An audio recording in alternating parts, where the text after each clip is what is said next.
Ya, kemarin di sebuah tayangan televisi swasta bahwa penipuan terjadi nyata-nyata oleh ahli termul dan terutama Andi Aswan dan Joshua Sinambela. Nah, saya mengajak seluruh tim hukum supaya melaporkan mereka berdua karena telah mengaku memiliki scan ijazah asli Joko Widodo, ternyata itu hasil registrasi citra namanya, Dian Sandi, yang merupakan yang berasal juga dari apa yang diupload oleh Dian Sandi Utama. Oleh karena itu siap-siap ini Joshua Sinambela harus dituntut.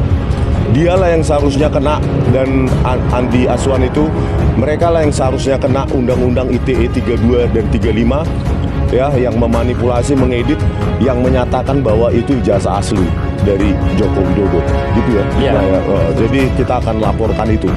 Sedang dipersiapkan ya, Bang. Siap. Oke.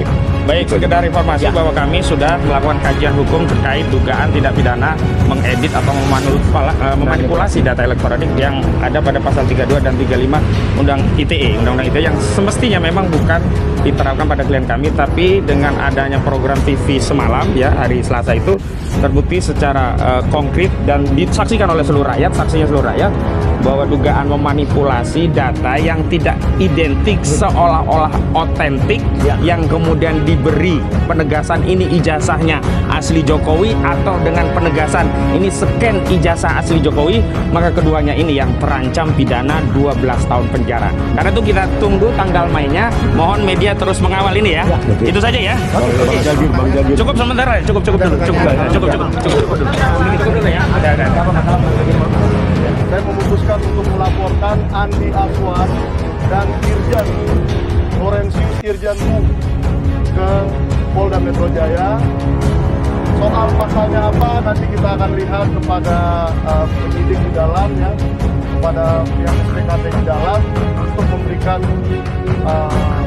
saran-saran masukan dan kepada kuasa hukum serahkan.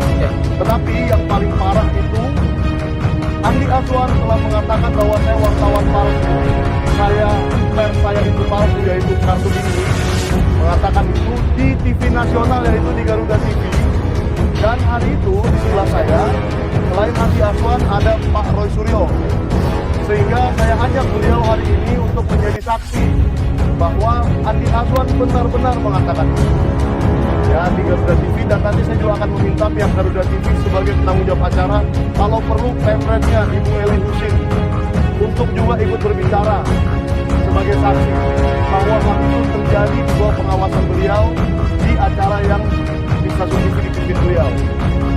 jadi hari ini saya juga ingin menegaskan status saya ya dalam kasus ini adalah sebagai saksi kunci atau saksi yang orang yang mengetahui langsung, karena ini penting ya. Pelapor yaitu saudara Michael Benyamin Sengaja ada orang yang mendengar langsung pada saat itu. Jadi bukan pada kasus seperti yang saya alami, orangnya hanya melihat di televisi, kemudian dia berusaha tahu ini tanggal berapa sampai tanggal berapa. Saudara Michael dan saya mengalami sendiri peristiwa itu pada hari Rabu tanggal 8 Oktober 2025 di lantai 5 salah satu gedung pertokoan di Jakarta Pusat yang ada di Sarinah ya, di Jalan Tamrin ya. Itu peristiwanya kira-kira di atas pukul 7:30 ya, itu peristiwa terjadi. Kualifikasi pelapor adalah jelas, dia juga mengalami sendiri. Jadi clear betul pasal 310, 311 ya, bukan seperti di sebelah sono ya, yang tidak melihat langsung, tidak mendengar langsung, hanya mengalami masukan-masukan dari orang-orang lain. Saudara Mahendra dan saya selaku saksi, saya melihat dengan mata kepala sendiri, mendengar dengan telinga saya sendiri. Jadi clear betul, saya ada di sini. Dan ada dua orang yang telah dilaporkan. Andi Aswan memang berada di sini, tapi yang satu lagi yang namanya Irjen, siapa tadi? Lorenzius Irjen ya, itu adalah pembuat tayangan di podcastnya namanya Mau Satu TV. Itu yang bahasanya lebih kasar, bahasanya beda, itu makanya dikenakan Undang-Undang ITE ya, karena dia mengunggah dan kemudian menyebarluaskan ya. Itu jelas pasal yang tadi disampaikan oleh Pak Kapolri Haji adalah jelas betul ketika ada pasal yang dia menghina 27 dan 28. Itu clear banget ya gitu.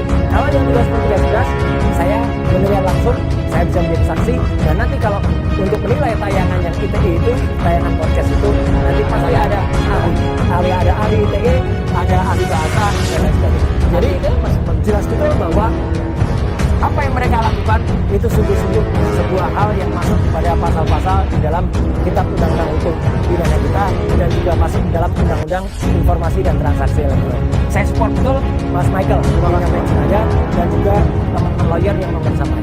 Terima kasih. Saya tambah sedikit ya, menjelaskan tentang tayangan yang ada di Mosato TV itu yang diunggah oleh Orensius Dirgan. Di situ